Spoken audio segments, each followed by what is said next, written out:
এবার বন্ধুরা আপনাদের আমি দেখাবো কীভাবে ওই হায়দ্রাবাদি স্টাইলের এই বিরিয়ানিটা কীভাবে তৈরি করা হয়। এই যে আমি প্রথমে মানে ভাতটা দিয়ে সমস্ত কিছু মশলা টশলা দিয়ে নিয়েছি, আর এখানে যে মটন আমরা কেজি 4 মতো মটন নিয়েছিলাম, আর এই যে 4 কেজি মতো আলু নিয়েছি। পরিমাণগুলো কিন্তু ঠিক ঠিক হতে হবে। এরপরে কিন্তু আমি একটুখানি আমাদের এই যে রাইস একটু দিয়ে দেবো।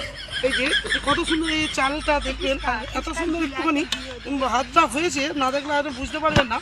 ঠিক এইভাবে সাজাতে হবে, এইভাবে বাড়িতে করে খাবেন, দেখবেন খুব ভালো লাগবে আত্মীয় স্বজন আসলে। আর যদি না মানে আপনারা পারেন তাহলে কিন্তু আমার সাথে যোগাযোগ করবেন, আমার ফোন নাম্বার কন্ট্যাক্ট দেওয়া থাকবে। আমি কিন্তু বাড়িতে এইসব মানে হায়দ্রাবাদি স্টাইলের বিরিয়ানি আমি তৈরি করে দিই। হ্যাঁ, তারপরে আমরা কী করবো, তারপরে আমরা এবার একটুখানি আলুটা ঠিক দিয়ে নেবো।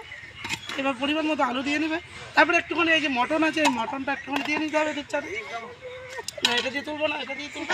হ্যাঁ, তবে কিন্তু মটনে কিন্তু আমরা কিন্তু হলুদ টলুদ ব্যবহার করি না, কারণ যতটা খাবারের চেষ্টা করবেন যাতে আমাদের কোনো রকম কালার টালার যাতে না দেওয়া হয়, সেগুলো হলে কিন্তু ভালো হয়। এই যে জাফরান ব্যবহার করলে করতে পারবেন। এই যে এবার মটনটা আরেকটু পরিমাণ দিয়ে নেবেন, যেমন পরিমাণে।